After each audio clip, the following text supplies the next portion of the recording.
എല്ലാവർക്കും നമസ്കാരം. അങ്ങനെ ഒടുവിൽ കൊല്ലം സുധിയുടെ മകൻ കിച്ചു പ്രതികരിച്ചിരിക്കുകയാണ്. എന്തിനെക്കുറിച്ചാണെന്ന് ചോദിച്ചു കഴിഞ്ഞാൽ അവരുടെ വീടിനെക്കുറിച്ച്. ശരിക്കും KSDCയുടെ ഫിറോസിക്ക വീട് കൊടുത്തത് സുധി ചേട്ടൻ്റെ മകനായ കിച്ചുവിനും കിച്ചുവിൻ്റെ അനിയനായ ഋതപ്പൻ്റെയും പേരിലാണ്. ഈ രണ്ട് കുട്ടികളുടെ പേരിലാണ് വീട് കൊടുത്തതെന്ന് നമുക്ക് എല്ലാവർക്കും അറിയാം. പക്ഷേ കഴിഞ്ഞ കുറേ കാലമായിട്ട് രേണുസുധിയുടെ അച്ഛനും വന്നിട്ട് ആ വീടിനെക്കുറിച്ച് കുറേ അധികം കാര്യങ്ങൾ മോശപ്പെട്ട രീതിയിൽ സംസാരിക്കുന്നുണ്ടായിരുന്നു. ആ വീട് വെച്ച് കൊടുത്ത ആൾക്കാരെക്കുറിച്ചും വീടിൻ്റെ അറ്റകുറ്റപ്പണികളെക്കുറിച്ചും ഇവർ പണി നടത്തി തരുന്നില്ല എന്ന് പറഞ്ഞ് ഭയങ്കരമായിട്ട് സംസാരിക്കുന്നുണ്ടായിരുന്നു. ഇപ്പോൾ കിച്ചുവിൻ്റെ ഒരു വീഡിയോയ്ക്കകത്ത് വളരെ വ്യക്തമായിട്ട് ആ വീടിൻ്റെ കാര്യങ്ങൾ സംസാരിക്കുന്നുണ്ട്. രേണുസുധിയുടെ വിഷയം എടുക്കുമ്പോൾ തന്നെ പല ആൾക്കാരും വന്ന് നിനക്കൊന്നും വേറെ പണിയില്ലേ, നീക്ക് എന്തിനാണ് അവരെ ജീവിക്കാൻ സമ്മതിക്കാതെ ഇങ്ങനെ പുറകെ നടന്ന് വേട്ടയാടുന്നത് എന്നൊക്കെ ചോദിച്ചു വരും. ഈ വീഡിയോയുടെ താഴെ ചിലപ്പോൾ ഞാൻ അതൊക്കെ പ്രതീക്ഷിക്കുന്നുണ്ട്. ഞാൻ ആദ്യമേ ഡിസ്ക്ലൈമറായിട്ട് പറയുവാണ്, നിങ്ങൾക്ക് താല്പര്യമുണ്ടെങ്കിൽ മാത്രം നിങ്ങൾ ഈ വിഷയം കേട്ടാൽ മതി. രേണുസുധിയുടെ യഥാർത്ഥ സ്വഭാവം എന്താണ് എന്ന് വളരെ വ്യക്തമായിട്ട് കിച്ചു മാത്രമല്ല പറയുന്നത്, സുഹൃത്തും കൂടി പറഞ്ഞു തരാണ്. രേണുസുധി എന്തിനാണ് സഹായിച്ചവരെല്ലാം ഇങ്ങനെ ഓടി നടന്ന് ചീത്ത പറയുന്നത്?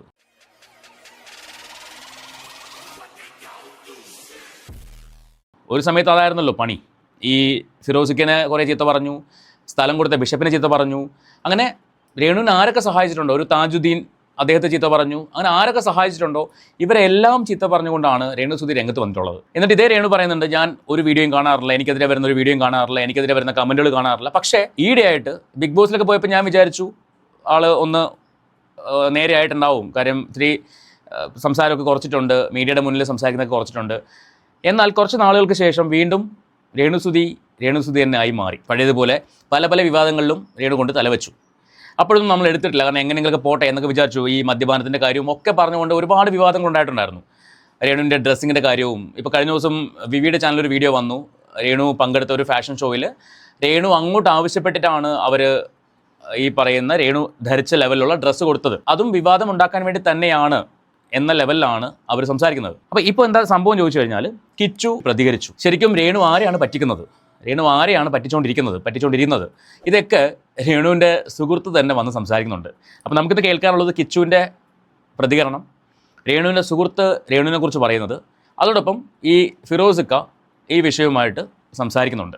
ഈ മൂന്ന് കാര്യങ്ങളാണ് നമുക്കിത് കേട്ട് സംസാരിക്കാം. നമുക്ക് ആദ്യം കിച്ചുവിന് എന്താണ് പറയാനുള്ളത് ഒന്ന് കേട്ട് നോക്കാം. ഞാൻ ഇതുവരെയായിട്ടും വീട് വെച്ചവർക്കും അല്ല, ഞാൻ കാര്യം പറയട്ടെ. ഞാനൊരു ഇതായിട്ട് ഇതുവരെ പറഞ്ഞിട്ടുമില്ല. എന്തായാലും പറഞ്ഞിട്ടുള്ളത് എൻ്റെ പേരിലെന്നാ തന്നേക്കുന്നത്. ഞാൻ ഇതായിട്ട് ഒരു കാര്യം പറഞ്ഞിട്ടുമില്ല. ഫിറോസൊക്കെ ആണെങ്കിലും എനിക്കിടയ്ക്ക് മെസ്സേജ് ഇടാറുണ്ട്. ഞാനായിട്ടൊരു പ്രശ്നവും ഇല്ല. എനിക്ക് വളരെ സന്തോഷം മാത്രമേ ഉള്ളൂ അങ്ങനെ ഒരു വീട് എനിക്ക് തന്നതിലും. നല്ലൊരു വീടാ, വളരെ നല്ലൊരു വീടാ അത്. ഞാൻ ഇതായിട്ട് അതിനെ കുറ്റം പറഞ്ഞിട്ടുമില്ല.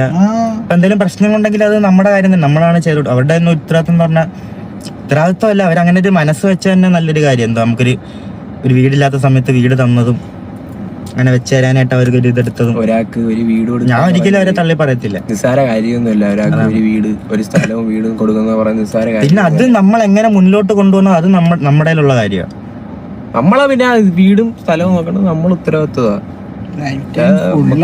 നാളെ കുറ്റം പറഞ്ഞിട്ട് കാര്യമില്ല. ഇതിനകത്ത് കിച്ചുവിൻ്റെ സുഹൃത്തുക്കളും പറയുന്നത് വീട് വെച്ച് തന്നത് അവർ വളരെ നല്ലൊരു കാര്യമാണ് ചെയ്തത്. കിച്ചുവിന് ആ സമയത്ത് ചെയ്തു കൊടുക്കാൻ പറ്റുന്ന ഏറ്റവും വലിയൊരു കാര്യമാണ് അവർ ചെയ്തതെന്നാണ് കിച്ചുവിൻ്റെ സുഹൃത്തുക്കളും പറയുന്നത്.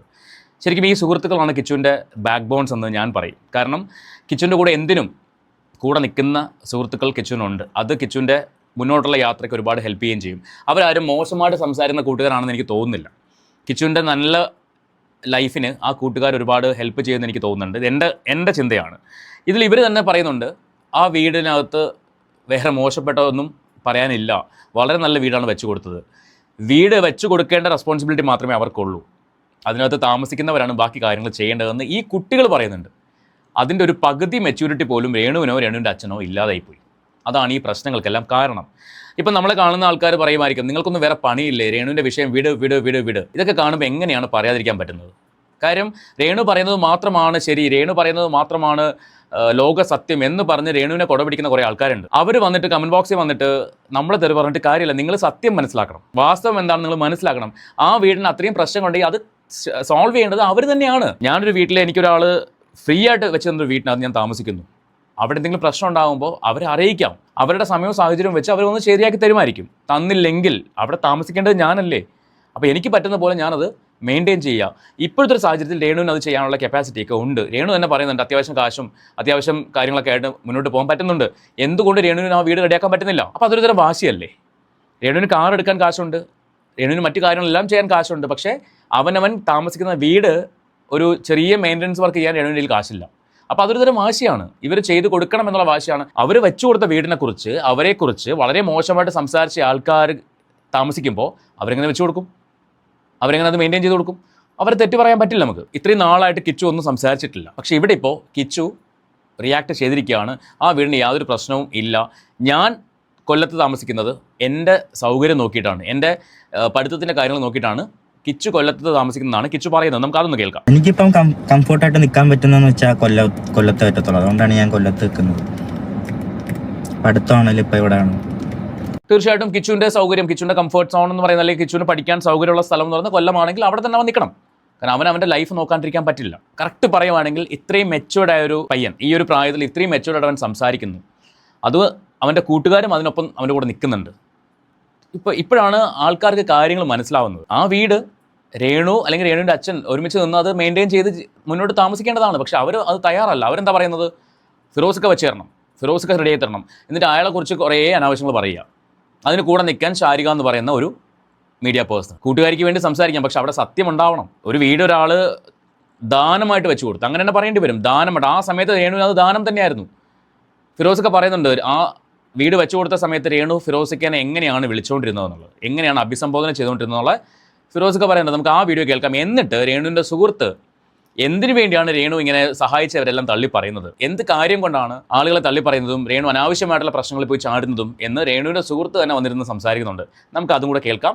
ആദ്യം നമുക്ക് ഫിറോസിക്കയുടെ ഓഡിയോയിലേക്ക് ഒന്ന് പോകാം. എന്തുകൊണ്ട് കിച്ചു ഇത് ഇപ്പോൾ വന്ന് പറഞ്ഞു? കുറേ കാലമായിട്ട് ഇവർ കേട്ടുകൊണ്ടിരിക്കുകയാണ്, ഈ അനാവശ്യങ്ങൾ കേട്ടുകൊണ്ടിരിക്കുകയാണ്. രേണു വീടിനെ കുറിച്ചും എന്തെങ്കിലുമൊക്കെ വീഡിയോ എടുക്കുമ്പോഴേക്കും വീടിൻ്റെ ആ ഒരു പൊട്ടിപ്പൊളിഞ്ഞ പോർഷൻസ് വരാൻ വേണ്ടി, എന്നാൽ രേണു അറിയാത്ത ഭാവത്തിൽ അവിടെ പോയി നിന്ന് ഒക്കെ പുറത്തേക്ക് വിടാൻ വേണ്ടി ശ്രമിക്കുന്നുണ്ട്. അപ്പോൾ ഇതൊക്കെ കണ്ട് വീട് വെച്ചു കൊടുത്ത ആൾക്കാർക്ക് അതിൻ്റെ ഒരു വിഷമം ഉണ്ടാകും. കാരണം അവരുടെ ബിസിനസ്സിനെയും അവരുടെ മുന്നോട്ടുള്ള യാത്രയൊക്കെ അത് ബാധിക്കുന്ന കാര്യമാണ്. അതുകൊണ്ട് തന്നെ ഫിറോസ് കിച്ചുവിനോട് ആവശ്യപ്പെട്ടു, കിച്ചു മോനെ നിനക്ക് എന്താണ് പറയാനുള്ളത്, നീ വന്ന് സംസാരിക്കുക എന്ന് ആവശ്യപ്പെട്ടതിൻ്റെ ബേസിലാണ് കിച്ചു വന്ന് ഇപ്പോൾ കാര്യമായിട്ട് സംസാരിക്കുന്നത്. നമുക്ക് അതൊന്ന് കേട്ട് നോക്കാം. ഇത് കിച്ചു ഒരു 2 days മുന്നേ യൂട്യൂബിൽ ഇട്ടിട്ടൊരു വീഡിയോ ആയിരുന്നു. കിച്ചു തന്നെയാണ് എനിക്കിതിൻ്റെ ലിങ്ക് അയച്ചു തന്നതും. അതിൻ്റെ കാരണം എന്താ വെച്ചാൽ ഞങ്ങൾ ഈ രേണുസൂതിയും അതേപോലെ തന്നെ അവരുടെ അച്ഛൻ തങ്കച്ചനൊക്കെ നിരന്തരമായിട്ട് നമുക്കെതിരെ പല സമയങ്ങളിലും വീട് അങ്ങനെ വീട് ഇങ്ങനെ അത് ഇത് മറ്റേന്ന് പറഞ്ഞിട്ട് ഒരുപാട് ആരോപണങ്ങൾ ഇങ്ങനെ നിരന്തരമായിട്ട് ഉന്നയിക്കുമ്പോഴും ഓരോ സമയത്തും ഓരോ അലിഗേഷൻസ് വരുന്ന സമയത്തും ഞാൻ കിച്ചുവിനെ കോൺടാക്ട് ചെയ്യാറുണ്ട്.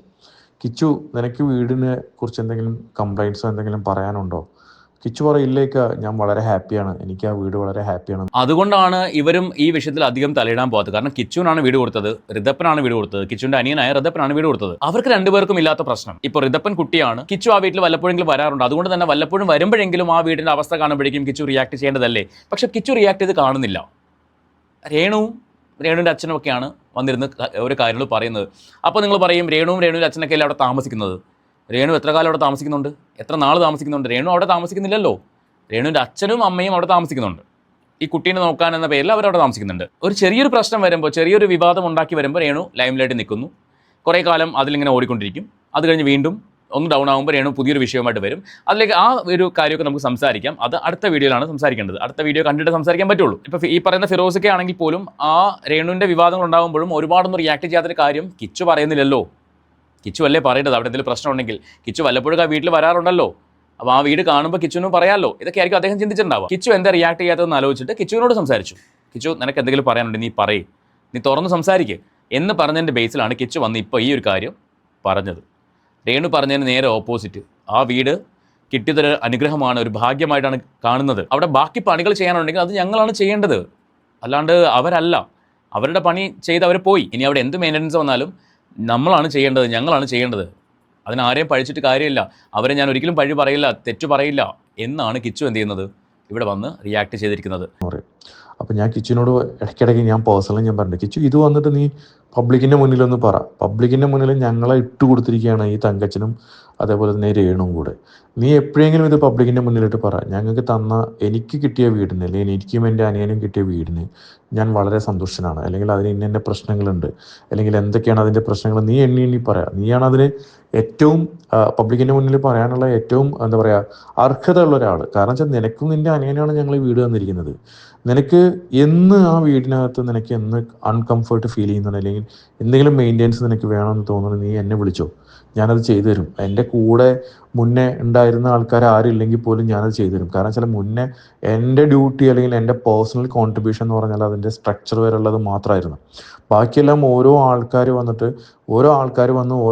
വന്നിട്ടും അത് കംപ്ലീറ്റ് ചെയ്ത് പോവുമായിരുന്നു, പാർട്ടായിട്ട്. അപ്പോൾ എൻ്റേത് സ്ട്രക്ചർ വരായിരുന്നു, പക്ഷേ എൻ്റെ ഓൾ റെസ്പോൺസിബിലിറ്റി എൻ്റെ തലയിലായി. അതിൻ്റെ നല്ല സൽപ്പേരാണെങ്കിലും ചീത്തപ്പേരാണെങ്കിലും എൻ്റെ തലയിൽ തന്നെയാണ് വന്നുപോയത്. അത് ഞാൻ അക്സെപ്റ്റ് ചെയ്യുന്നു. ഞാൻ കൂടുതൽ അതിനെക്കുറിച്ച് പ്രതികരിക്കാനും മറ്റുള്ള കാര്യങ്ങളൊക്കെ ഞാൻ പിന്നീട് പോയിട്ടുമില്ല. എന്താ വെച്ചാൽ ആൾക്കാർ ഒന്നും അറിയാതെ കുറേ ആൾക്കാർ ബ്ലെയിം ചെയ്യാൻ വരും, അങ്ങനെ വരും, ഇങ്ങനെ വരും. അപ്പോൾ നമ്മൾ ഇതിനെല്ലാവർക്കും മറുപടി കൊടുത്തു കഴിഞ്ഞാൽ പിന്നെ അതിന് മാത്രമേ നമുക്ക് സമയം ഉണ്ടാവുള്ളൂ. അതുകൊണ്ട് ഞാനത് ഇഗ്നോർ ചെയ്താണ്. പക്ഷേ റീസെൻ്റ്ലി 2 days ബിഫോറാണ് കിച്ചു എനിക്ക് ഈ വീഡിയോയുടെ ലിങ്ക് അയച്ചത്. എനിക്ക് ഭയങ്കര ഹാപ്പി എന്ന് വെച്ചാൽ കിച്ചുവാണ് അതിൻ്റെ യഥാർത്ഥ അവകാശി. അവിടെ ഇതിനെക്കുറിച്ച് വിളിച്ചു പറഞ്ഞിരുന്ന ശാരികയോ അല്ലെങ്കിൽ മറ്റ് തങ്കച്ചനോ അല്ലെങ്കിൽ അവരൊന്നും അല്ല അവകാശി. കിച്ചുവിൻ്റെ അനിയനാണ്. അവർ രണ്ടുപേരുമാണ് അവിടെ താമസിക്കേണ്ടത്. ഇദ്ദേഹം പറഞ്ഞൊരു വിഷയത്തിലേക്ക് ഞാൻ നിങ്ങളെ ശ്രദ്ധ കൊണ്ടുവരികയാണ്. കാരണം ശാരിക വന്നിട്ട് ഈ വീടിൻ്റെ വിഷയം ഒരുവിധം ഒന്ന് ഒതുങ്ങി എല്ലാവരും അവരുടെ വഴികളിലേക്ക് പോയ സമയത്താണ് ശാരിക വന്നിട്ട് രേണുവിനെ വെച്ചൊരു ഇൻ്റർവ്യൂ ചെയ്തത്, ചിറ്റ് ചാറ്റ് എന്നുള്ള ലെവലിൽ.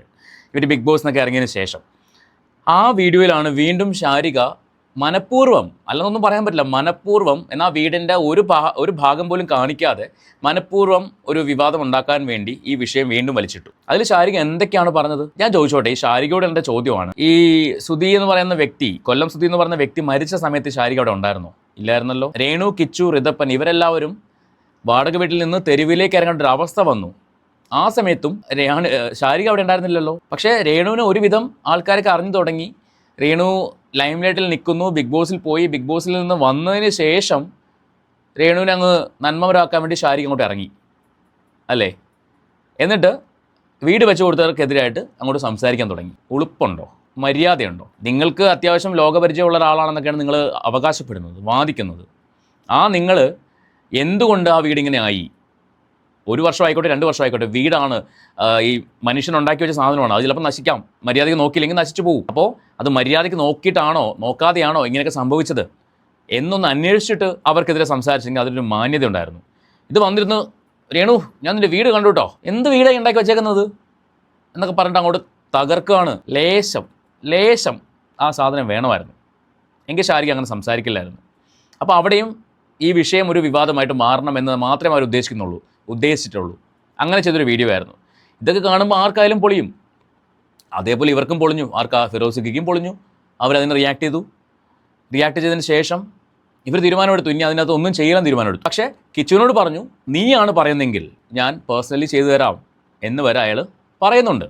ഇതിൽ പരം ഒരാൾ എന്താ ചെയ്യേണ്ടത്? പക്ഷേ രേണുവിന് ചെയ്തു കൊടുക്കില്ല. ദാനമായിട്ട് കൊടുത്തൊരു സാധനം ഇങ്ങനെ വലിച്ചു കീറി. ഇപ്പോൾ ഈ ദാനമായിട്ട് കൊടുക്കുന്ന സമയത്തും ഇവർക്കൊരു ലക്ഷ്യമുണ്ടാവും. കാരണം അവർക്ക് പ്രമോഷനാണ്. അത് അദ്ദേഹം മുൻപ് ഒരു വീഡിയോയിൽ പറഞ്ഞിട്ടുണ്ട്, അദ്ദേഹം മുൻപൊരു ഓഡിയോയിൽ പറഞ്ഞിട്ടുണ്ട്, ഞാനത് വച്ചിട്ടുമുണ്ട്. അപ്പോൾ അതിനുശേഷം അത് വെച്ച് കൊടുത്തതിൻ്റെ പേരിൽ ഇവരുടെ ബിസിനസ്സിനെ ബാധിക്കുക, ഇവർക്ക് മോശം പേരുണ്ടാവുക, അതുണ്ടാക്കി കൊടുത്തു എന്നുള്ളതാണ്. ഒരു സമയത്ത് ദൈവമായിട്ട് കണ്ട വ്യക്തിനെ പിന്നെ പിശാചായിട്ട് കാണുന്നൊരവസ്ഥ. ഇതാണ് രേണു ചെയ്തത്. അവിടെ മറ്റുള്ള ആൾക്കാർ കംപ്ലീറ്റ് വലിഞ്ഞു കയറി വന്നിട്ട് കുറേ എണ്ണം അവിടെ കിടന്ന് താമസിക്കുന്നുണ്ട്. അവർക്കൊക്കെ ഈ വീടിനെ കുറിച്ച് ഇത്രയും മോശം പറയാൻ എന്ത് അവകാശമാണുള്ളത്? അവർക്ക് ആർക്കും അങ്ങനെയാണോ ഞങ്ങൾ വീടുണ്ടാക്കി കൊടുത്തില്ല?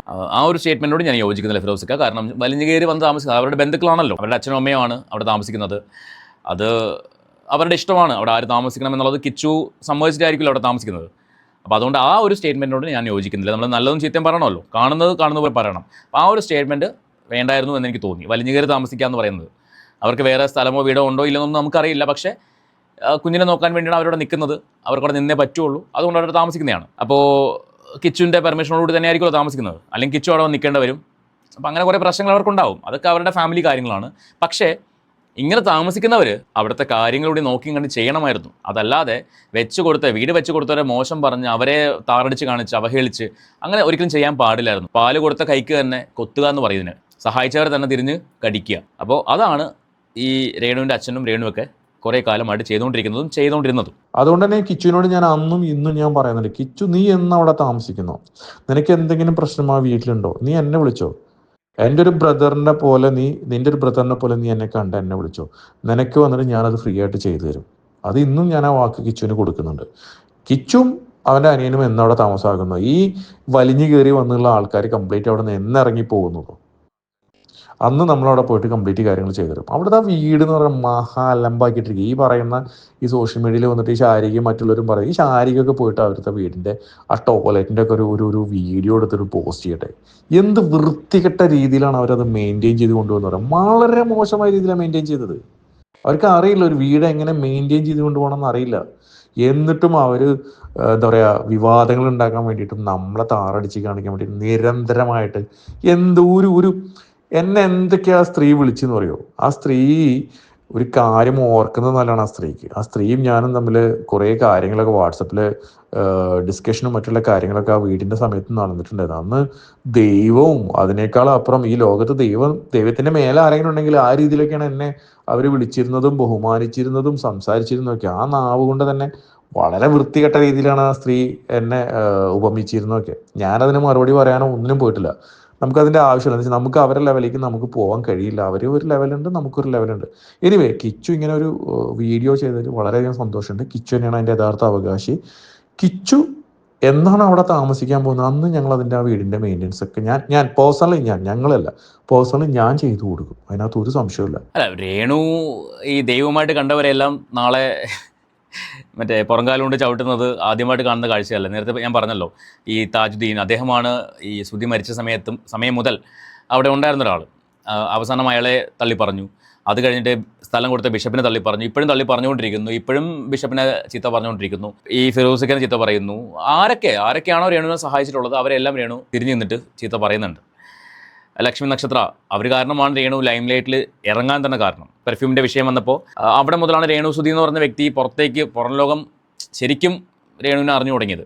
പക്ഷേ അതേ ലക്ഷ്മി ഇപ്പോൾ രേണുവിനെ തിരിഞ്ഞു നോക്കുന്നുണ്ടോ? അവരുടെ കാര്യങ്ങളായിട്ട് പോകുന്നു. ഇവർ തമ്മിൽ കോൺടാക്റ്റ് ഉണ്ടോ എന്ന് പോലും നമുക്കറിയില്ല. അതൊക്കെ അവരുടെ കാര്യങ്ങളാണ്. അപ്പോൾ എന്തുകൊണ്ടായിരിക്കാം അങ്ങനെയൊക്കെ അവർ വിട്ടിട്ട് പോകുന്നത്? അതുപോലെ തന്നെ ഫ്ലവേഴ്സ് ചാനലിലെ പ്രോഗ്രാം പ്രൊഡ്യൂസറായിരുന്ന അനൂപ് ജോൺ അദ്ദേഹം പറയുന്നുണ്ട് രേണുവിന് ജോലി വാങ്ങിച്ചു കൊടുക്കാമെന്ന് പറഞ്ഞിട്ടുണ്ടായിരുന്നു. പക്ഷെ അതൊന്നും അവർക്ക് വേണ്ട. ഇതൊക്കെ അവരുടെ പേഴ്സണൽ കാര്യങ്ങളാണ്. ഞാനിപ്പം സൂചിപ്പിച്ച് പോയിന്നേ ഉള്ളൂ. അപ്പോൾ അതിനെതിരെ രേണു സംസാരിച്ചിട്ടുണ്ടായിരുന്നു. ഇനി നമുക്ക് കാണാനുള്ളത് രേണുവിൻ്റെ ഒറ്റ ചങ്ങാതി വന്നിട്ട് രേണുവിനെ കുറിച്ച് പറയുന്നതാണ്. എന്തിനാണ് രേണു ഇങ്ങനെ വിവാദങ്ങൾ ഉണ്ടാക്കുന്നത്? ശരിക്കും രേണു എല്ലാവരെയും പറ്റിച്ചുകൊണ്ടിരിക്കുകയാണെന്നാണ് ഈ സുഹൃത്ത് പറയുന്നത്. നമുക്ക് അതൊന്ന് കേട്ട് നോക്കാം. അപ്പോൾ എന്തായാലും രേണുസുധി ആളെങ്ങനെ, രേണുസുധി കറക്റ്റായിട്ട് അവൾ ജെനുവിൻ എന്താണ് എന്ന് നിങ്ങൾ ചോദിക്കുന്നുണ്ടല്ലോ. അപ്പോൾ അതിൽ നിന്ന് നമുക്ക് മനസ്സിലാക്കാം മന്ദബുദ്ധികളാണ് നിങ്ങളെന്ന് എനിക്ക് പറയാൻ പറ്റൂ. കാരണം എന്ന് പറഞ്ഞാൽ നിങ്ങളുടെ ബുദ്ധിയല്ല രേണുസുധിയുടെ ബുദ്ധി. നിങ്ങൾ ഇത്രയ്ക്ക് വിഡ്ഢികളാണോ? അതെനിക്ക് ചോദിക്കുന്നതിന് മുമ്പ് ഞാൻ ആ വീഡിയോ ഒന്ന് കാണിച്ചു തരാം. അത് കഴിഞ്ഞിട്ട് ഞാൻ ഈ സംഭവം മനസ്സിലായി. അതായത് രേണു കഴിഞ്ഞ ദിവസം മറ്റേ എന്താ പറയുക മാജിക് മൊമെൻറ്റ്സ് ആണ് കുടിക്കുന്നത് എന്ന് പറഞ്ഞുകൊണ്ടൊരു വീഡിയോ വന്നിട്ടുണ്ടായിരുന്നല്ലോ. അപ്പോൾ അതെടുത്ത് വെച്ച് കുറേ അധികം യൂട്യൂബേഴ്സ് റിയാക്ട് ചെയ്തു. ആ റിയാക്ട് ചെയ്തവരെല്ലാം മന്ദബുദ്ധികളാണ്, നിങ്ങൾ ഇത്ര വിഡ്ഢികളാണോ എന്നാണ് രേണുവിൻ്റെ സുഹൃത്തായ സജീന ചോദിക്കുന്നത്. അതിന് കാരണം എന്താണെന്നാണ് സജീന പറയുന്നത്. അതിന് മുൻപ് സജീന ആ വീഡിയോ കാണിക്കുന്നുണ്ട്. രേണു അവിടെ എന്താണ് പറയുന്നത്, എന്തുകൊണ്ടാണ് രേണു അങ്ങനെ സംസാരിച്ചതെന്നാണ് സജീന പറയുന്നത്. ശരിക്കും രേണുവിനെ സ്നേഹിക്കുന്നവരെയും രേണുവിനെതിരെ സംസാരിക്കുന്നവരെയും രേണുവിനെ റിയാക്ട് ചെയ്യുന്നവരെയും ഒക്കെ രേണു വിഡ്ഢികളാക്കിക്കൊണ്ടിരിക്കുകയാണ് എന്ന് രേണുവിൻ്റെ സുഹൃത്ത് തന്നെ പറയുകയാണ്. നമുക്ക് വിശ്വസിക്കാതിരിക്കാൻ പറ്റില്ല. പക്ഷേ ഈ റിയാക്ഷൻ വീഡിയോ ചെയ്യുന്നവർ വിഡ്ഢികളാവുന്നതാണോ, അല്ലെങ്കിൽ രേണു അവരെ വിഡ്ഢികളാക്കുന്നതാണോ, അതോ രേണു ഉദ്ദേശിക്കുന്ന കാര്യം എന്താണോ അത് തന്നെയാണ് റിയാക്ഷൻ വീഡിയോ ചെയ്യുന്ന ആൾക്കാർ ഉദ്ദേശിക്കുന്നത്. അല്ലാണ്ട് പുളിങ്കുരു കിട്ടാനോ പുണ്യം കിട്ടാനൊന്നും അല്ല യൂട്യൂബിൽ വീഡിയോ ചെയ്യുന്നത്. വ്യൂസ് കിട്ടാനും അതിലൂടെ ഒരു മോണിറ്ററി ബെനിഫിറ്റ് തന്നെയാണ് റിയാക്ഷൻ വീഡിയോ ചെയ്യുന്നത് ഞാൻ ഉൾപ്പെടെയുള്ള എല്ലാവരും ചിന്തിക്കുന്നത്. രേണു ലൈംലൈറ്റ് നിൽക്കാൻ ഉദ്ദേശിക്കുന്നു. റിയാക്ഷൻ വീഡിയോ ചെയ്യുന്ന ആൾക്കാർ രേണു പറയുന്ന അനാവശ്യങ്ങൾ, രേണു പറയുന്ന അപവാദങ്ങൾ ഒക്കെ സംസാരിച്ചുകൊണ്ട് അതിനെതിരെ സംസാരിച്ചുകൊണ്ട് വീഡിയോ ചെയ്യുന്നു, വ്യൂസ് ഉണ്ടാക്കുന്നു. അത്രയേ ഉള്ളൂ വ്യത്യാസം.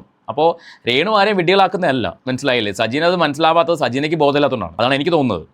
സജീനയ്ക്ക് ബോധമില്ലാത്തത് കൊണ്ടാണ് സജീന അങ്ങനെ മറ്റുള്ളവരെ രേണു വിഡ്ഢികളാക്കുന്നു എന്ന ഒരു ചിന്തയിലേക്ക് സജീന വരുന്നത്. ബാക്കിയേക്കാം വിശദമായിട്ട് പറഞ്ഞുതരാം. അപ്പം ഇത് ഇത്രയ്ക്കും സ്വയം ഒന്ന് ചിന്തിക്കാനുള്ള ഒരു ബോധം പോലും ഇല്ലാതെ വീഡിയോ കിട്ടി, എന്തുമായാലും വേണ്ടില്ല, അങ്ങനെ ഒരു വാക്ക് വീണ് അതിൽ പിടിച്ചങ്ങ് കയറുമായിരുന്നു, അങ്ങ് ആകാശം മുട്ടെ. അപ്പോൾ ആ വീഡിയോ ഏതാണെന്ന് വെച്ചാൽ ഇതാണ് ആ വീഡിയോ. ചോദിച്ചോട്ടെ, പിന്നെ ഈ ദുബായിലും ബഹറിലൊക്കെ പോയപ്പോ വെള്ളം അടിച്ച് ബാറിൽ ഡാൻസ് കളിച്ചു എന്നൊക്കെ കുറെ കമന്റ്സ് ഒക്കെ വന്നു. അപ്പൊ ഞാൻ കഴിച്ചിരുന്നല്ല, കഴിച്ചിട്ടാണ് റൂമിലാണ് ഞാൻ കഴിക്കുന്നത്. എനിക്കുള്ള റൂമിൽ എനിക്ക് ആവശ്യമുണ്ടെങ്കിൽ ഞാനത് കഴിക്കും. അല്ലാതെ വെള്ളം അടിച്ച് ഡാൻസ് കളിച്ചൊന്നുമല്ല. ഞാൻ പോയത് പ്രമോഷന്റെ ഭാഗമായിട്ടാണ്.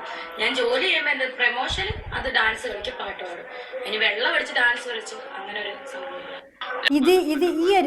ഈ ഒരു സ്റ്റേറ്റ്മെന്റിൽ നിന്നും നിങ്ങൾ എന്താണ് മനസ്സിലാക്കുന്നത്? ഈ ഒരു സ്റ്റേറ്റ്മെന്റിൽ നിന്നും സജീൻ എന്താണ് മനസ്സിലാക്കിയത്? രേണു പറഞ്ഞത് മുഴുവൻ കള്ളമായിരുന്നു. രേണു മദ്യപിക്കത്തില്ല. രേണു മീഡിയയുടെ മുന്നിൽ വന്ന് ഇങ്ങനെ സംസാരിച്ചത് വിവാദം ഉണ്ടാക്കാൻ വേണ്ടിയാണ്. ഇത് കേൾക്കുമ്പോഴേക്കും കുറേ യൂട്യൂബേഴ്സ് രേണുവിനടുത്ത് റിയാക്ട് ചെയ്യും, അതുവഴി രേണുവിന് കുറേ റീച്ച് ഉണ്ടാവും. ഇതല്ലേ സജിൻ ഉദ്ദേശിച്ചത്? പക്ഷേ റിയാക്ഷൻ വീഡിയോ ചെയ്യുന്ന ആൾക്കാരോ അല്ലെങ്കിൽ ട്രോൾ വീഡിയോ ചെയ്യുന്ന ആൾക്കാരോ എന്താ ഉദ്ദേശിച്ചെന്ന് അറിയാമോ? അവരുദ്ദേശിക്കുന്നത് ഒരൊറ്റ കാര്യം മാത്രം. രേണു ഉദ്ദേശിക്കുന്നത് എന്താണ്? റീച്ച്. രേണുവിനെ വെച്ചിട്ട് രേണുവിൻ്റെ ഇത്തരം കോപ്രായങ്ങൾ എടുത്തു വെച്ച് സംസാരിച്ചുകൊണ്ട് മുന്നോട്ട് വീഡിയോ ചെയ്യുക, അല്ലെങ്കിൽ അതുവഴി വ്യൂസ് ഉണ്ടാക്കുക. ഇത്രയേ ഉള്ളൂ എല്ലാവരും ഉദ്ദേശിച്ചത്. അല്ലാണ്ട് രേണു അത് റീച്ചിന് വേണ്ടി ചെയ്യുന്നു, മറ്റുള്ളവരെ പൊട്ടന്മാരാക്കുന്നു, വിഡ്ഢികളാക്കുന്നു. ഇവിടെ ആരും വിഡ്ഢികളാവുന്നതല്ല. എല്ലാവർക്കും വേണ്ടത് റീച്ചും വ്യൂസും ഒക്കെ തന്നെയാണ്. അപ്പോൾ രേണുവിൻ്റെ കോണ്ടന്റ് എടുത്ത് ചെയ്ത് കഴിഞ്ഞാൽ വ്യൂസ് ഉണ്ടാവും, സ്വാഭാവികം, ആൾക്കാർ ചെയ്യും. അത്രേ ഉള്ളൂ. അത് രേണുവിനും അറിയാം. രേണു പൊട്ടത്തരം പറഞ്ഞാലും ആൾക്കാരെടുത്ത് റിയാക്ട് ചെയ്യുന്നു. അതുകൊണ്ട് രേണു അതിങ്ങനെ തുടർന്നുകൊണ്ടേയിരിക്കുന്നു. നമ്മളെപ്പോലുള്ള ആൾക്കാർ അടുത്ത് സംസാരിക്കുന്നു. നിങ്ങൾ അതിനെ വെളുപ്പിക്കാൻ വേണ്ടി വരുന്നു. രേണുവിൻ്റെ കോപ്രായങ്ങളെ വെളുപ്പിക്കാൻ വേണ്ടി നിങ്ങളെപ്പോലെ ഒരാൾ ഒരു ചാനലും തുറന്നിരിക്കുന്നു. അത്രേ ഉള്ളൂ. എല്ലാവരും ചെയ്യുന്നത് ഒരേ കാര്യം തന്നെയാണ്. അപ്പോൾ നിങ്ങൾ പറയുന്നു നിങ്ങൾ മാത്രം ബുദ്ധിമതി, ബാക്കി റിയാക്ഷൻ ചെയ്യുന്ന എല്ലാവരും വിഡ്ഢികളാണ്. അതിലൊന്നും വലിയ കാര്യമൊന്നുമില്ല. രേണുവിനെ സംബന്ധിച്ച് രേണുവിന് എന്താണ് നെഗറ്റീവ് പബ്ലിസിറ്റിയോടെയാണ് രേണു റീച്ച് ആവുന്നത്. നിങ്ങൾ അതിനെ വെളുപ്പിച്ചുകൊണ്ടിരിക്കുന്നു. ഇത്രയുള്ള വ്യത്യാസം. നിങ്ങൾ രേണുവിനെ കുറിച്ച് മാത്രമേ വീഡിയോ ചെയ്യുന്നുള്ളൂ. നിങ്ങളുടെ കോണ്ടന്റ് രേണു മാത്രമാണ്. രേണു മാത്രമേ നിങ്ങളുടെ വിഷയമായിട്ട് വരാറുള്ളൂ. അപ്പോൾ ശരിക്കും വിഡ്ഢിയാവുന്ന ആരാണ്? രേണു ഒരു ദിവസം വാ തുറക്കാതിരുന്നാൽ, അല്ലെങ്കിൽ രേണുവിനെതിരെ ആരെങ്കിലും സംസാരിക്കാതിരുന്നാൽ നിങ്ങൾക്ക് കോണ്ടന്റ് ഇല്ല. അതല്ലേ സത്യം. ബാക്കി അപ്പോൾ അവൾ വെള്ളം അടിച്ചിട്ടുണ്ട് എന്ന് പറഞ്ഞപ്പോൾ അതങ്ങ് വിശ്വസിക്കാൻ മാത്രം വിഡ്ഢികളാണ് നിങ്ങൾ. ആ നേരെ പോട്ട്. ഇപ്പം ഞാനൊരു നെഗറ്റീവ്, അതായത് ഈ സോഷ്യൽ മീഡിയയിൽ ഇത്രയും കത്തി നിൽക്കുന്ന ഒരു വ്യക്തി ഇങ്ങനൊരു നെഗറ്റീവ് എടുത്ത് നിങ്ങളുടെ മുന്നിലേക്ക് ഇട്ട് തരണമെങ്കിൽ അതിൻ്റെ ലക്ഷ്യം എന്തുമായിരിക്കും? സ്വയം ചിന്തിച്ചുകൂടെ? നിങ്ങളൊക്കെ ആ ട്രാപ്പിൽ വീഴുമെന്നുള്ള കാര്യം 100%. India's top-rated value stays app. അല്ല, 150% രേണുസുധിക്കറിയാം. അതുകൊണ്ടാണ് ഞാൻ പറഞ്ഞത് നിങ്ങൾ കളിക്കുന്ന ബുദ്ധിയല്ല രേണുസുധി കളിക്കുന്ന ബുദ്ധിയെന്ന്. എടാ, നിങ്ങൾ സ്വയം ഒന്ന് ചിന്തിച്ചു നോക്ക്. ഏതെങ്കിലും ഒരു ഇത്ര ഇതായിട്ട് നിൽക്കുന്ന ഒരാൾ വന്നിട്ട് ഞാൻ വെള്ളം അടിക്കും, ഞാനന്ന് ബഹറിൽ പോയത് പ്രൊമോഷൻ്റെ ഭാഗമായിട്ടാണ്, എനിക്ക് വേണ്ടുന്നത് റൂമിനകത്ത് കൊണ്ടുവരും, ഞാൻ വെള്ളം അടിക്കും, അത് വെള്ളം അടിച്ചിട്ട് പ്രൊമോഷൻ ചെയ്യത്തില്ല, അതിനകത്ത് പോകത്തില്ല എന്നൊക്കെ പറഞ്ഞപ്പോൾ സ്വയം ചിന്തിച്ചുകൂടെ നിങ്ങൾക്ക്? കാരണം രേണുസുധിക്ക് ഒറ്റ ഒരു ലക്ഷ്യം മാത്രമേ ഉള്ളൂ. ഈ സോഷ്യൽ മീഡിയ തന്നെയാണ് രേണുസുധിയെ വളർത്തിയത്. അതിൽ യാതൊരുവിധ സംശയമില്ല. ഇപ്പോൾ അവൾക്ക് ഡൗൺ ആവാൻ മനസ്സില്ല. അവൾക്ക് സോഷ്യൽ മീഡിയയിൽ കത്തിത്തന്നെ നിൽക്കണം. അവൾക്ക് ഒരുപാട് ആവശ്യങ്ങളുണ്ട്. അച്ചുടവാവേ, കഴിഞ്ഞ കുറേ കാലമായിട്ട് ഞങ്ങൾ ഉൾപ്പെടുന്ന റിയാക്ഷൻ വീഡിയോ ചെയ്യുന്ന ആൾക്കാരെല്ലാവരും പറഞ്ഞുകൊണ്ടിരിക്കുന്നത് ഒറ്റ പോയിന്റ് തന്നെയാണ്. രേണുസുധി വിവാദങ്ങൾ ഉണ്ടാക്കുന്നത് ലൈം ലൈറ്റ് നിൽക്കാൻ വേണ്ടിയാണ്. അത് തന്നെയാണ് എല്ലാവരും പറഞ്ഞുകൊണ്ടിരിക്കുന്നത്. അത് നിങ്ങൾ പറയുന്ന ഈ ഒരു കാര്യം പുതിയൊരു അറിവൊന്നുമല്ല. ഇത് കുറേ കാലങ്ങളായിട്ട്, ശരിക്കും പറഞ്ഞാൽ നിങ്ങൾ ഇതറിയാൻ കുറച്ച് വൈകിപ്പോയെന്ന് മാത്രം. കുറേ കാലങ്ങളായിട്ട് എല്ലാ റിയാക്ഷൻ വ്ളോഗേഴ്സും പറഞ്ഞുകൊണ്ടിരിക്കുന്ന ഒറ്റ പോയിന്റ് തന്നെയാണ്. രേണുസുധി ഇടയ്ക്കിടയ്ക്ക് വന്ന ഓരോ വിവാദങ്ങൾക്ക് തിരികൊളുത്തുന്നത് ലൈം ലൈറ്റ് നിൽക്കാൻ വേണ്ടി തന്നെയാണ്. അങ്ങനെ വേറെ ഒരു ഉദ്ദേശവും ഇല്ല. ഇത് നിങ്ങൾ മനസ്സിലാക്കാൻ ലേറ്റായിപ്പോയി. ഞങ്ങൾക്ക് നേരത്തെ മനസ്സിലായ കാര്യമാണ്. നമ്മളെ സംബന്ധിച്ച് കോണ്ടന്റ്, രേണുവിനെ സംബന്ധിച്ച് റീച്ച്, അത്രേ ഉള്ളൂ. ഒരു കൊടുക്കൽ വാങ്ങൽ സിസ്റ്റം അങ്ങനെ കണ്ടാൽ മതി ഇതിനാൽ. അല്ലാണ്ട് അതിനപ്പുറം വേറെ ഒന്നും ഇല്ല. കാണുന്നവർ ഇതിൻ്റെ സത്യം മനസ്സിലാക്കി റിയാക്ട് ചെയ്യുന്നു, അത്രേ ഉള്ളൂ. ഇപ്പോൾ നമ്മളെ വീഡിയോ കാണുമ്പോൾ ആൾക്കാർ അതിനകത്ത് എന്തെങ്കിലും വാസ്തവം ഉണ്ടെന്ന് തോന്നുകയാണെങ്കിൽ അതിന് അനുകൂലിച്ച് കമൻറ്റ് ചെയ്യും, വാസ്തവമില്ലാന്ന് തോന്നുകയാണെങ്കിൽ പ്രതികൂലിച്ച് കമൻറ്റ് ചെയ്യും. അതിനപ്പുറം വേറെ കഥയൊന്നുമില്ല. മനസ്സിലായില്ലേ? അല്ലാണ്ട് നിങ്ങൾ ഈ കാണുന്നവരെല്ലാം പൊട്ടന്മാരാണ്, റിയാക്ഷൻ വീഡിയോ ചെയ്യുന്ന എല്ലാവരും പൊട്ടന്മാരാണ് എന്ന് പറയുന്നതിൽ വലിയ അർത്ഥമൊന്നുമില്ല. നിങ്ങളാണ് ശരിക്കും വിഡ്ഢികളായിക്കൊണ്ടിരിക്കുന്നത്, വിഡ്ഢിയായിക്കൊണ്ടിരിക്കുന്നത്. നിങ്ങളാണ് ശരിക്കും വിഡ്ഢിയായിക്കൊണ്ടിരിക്കുന്നത്. രേണുവിൻ്റെ കൂടെ നടന്നിട്ട് രേണുവിനെ വെളുപ്പിക്കാൻ ശ്രമിച്ചിട്ട്. നിങ്ങൾ പറയുന്നിടത്തൊന്നും രേണു കള്ളു കുടിക്കില്ല, രേണു ഈ പറഞ്ഞ കാര്യങ്ങളൊന്നും സത്യമല്ല എന്നാണ് നിങ്ങൾ പറഞ്ഞു വരുന്നത്. ആയിക്കോട്ടെ, അതിനകത്ത് പ്രത്യേകിച്ച് എനിക്കൊന്നും കമൻ്റ് ഇല്ല. എനിവേ, വീടിൻ്റെ വിവാദം ഇവിടെ അവസാനിക്കുമെന്നാണ് ഞാൻ പ്രതീക്ഷിക്കുന്നത്. കാരണം കിച്ചു പ്രതികരിച്ചു കഴിഞ്ഞു. വീട് ഒരു പ്രശ്നവുമില്ല, അത് മെയിൻറ്റെയിൻ ചെയ്യേണ്ടത് ഞങ്ങൾ തന്നെയാണ്, അല്ലാണ്ട് ഫിറോസിക്കയുടെ ടീമോ കാര്യങ്ങളോ ഒന്നുമല്ല, ഞങ്ങൾ തന്നെയാണ് ചെയ്യേണ്ടത്. അതുകൊണ്ട് തന്നെ ആ വീട് വെച്ച് തന്ന ആൾക്കാർക്ക് ഞങ്ങൾ നന്ദി പറയുന്നു എന്ന് തന്നെയാണ് കിച്ചു പറയുന്നത്. അപ്പോൾ രേണു ഇനി വന്നിട്ട് അതങ്ങനെയല്ല ഇങ്ങനെയല്ല എന്ന് പറഞ്ഞിട്ടൊന്നും വലിയ കാര്യമൊന്നുമില്ല. അതുപോലെ സജിന രേണുവിനെ വെളുപ്പിക്കാൻ ശ്രമിച്ചുകൊണ്ടിരിക്കും. ഇനിയെങ്കിലും നിങ്ങൾക്ക് സത്യങ്ങൾ മനസ്സിലാക്കുക. എന്തിനു വേണ്ടിയാണ് രേണു ഇങ്ങനെ ഓരോരോ പ്രശ്നങ്ങൾ ഉണ്ടാക്കുന്നത്? കല്യാണം കഴിക്കാൻ പോകുന്നു, 2 വർഷം കഴിഞ്ഞാണ് കല്യാണം, പിന്നെ പറയുന്നു ലിവിങ് ടുഗദറാണ് താല്പര്യം, വീടിൻ്റെ വിഷയം, ഇങ്ങനെ കുറേ പ്രശ്നങ്ങളിലേക്ക് രേണു മനഃപൂർവ്വം എല്ലാവരെയും കൊണ്ട് എത്തിക്കുന്നതാണ്. നമ്മളെപ്പോലുള്ള ആൾക്കാർക്ക് ഇതെല്ലാം കോണ്ടന്റുകൾ മാത്രം. നിങ്ങളുടെ അഭിപ്രായം നിങ്ങൾ കമൻറ്റ് ചെയ്യാൻ പറ്റുമെങ്കിൽ കമൻറ്റ് ചെയ്യുക. നമുക്ക് മറ്റൊരു വീഡിയോ ആയിട്ട് വീണ്ടും കാണാം.